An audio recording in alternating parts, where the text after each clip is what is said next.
guys, magandang araw sa inyong lahat. Happy New Year po sa inyong lahat.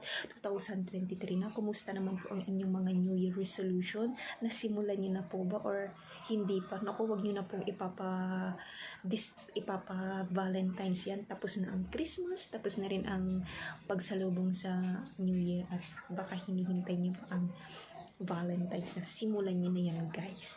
Ngayon, sa mga hindi pa po nakakakilala sa akin, ako po si Miss Ilocana Vlog TV, taga Ilocos Sur, Santa Cruz po. 25 years old, magti-26 na po ako sa May. May po ang aking birthday. Yan, meron na po akong 2 anak. Yung panganay ko po is babae, 5 taon na po siya. At ang pangalawa po is 1 month pa lang po siya ngayon.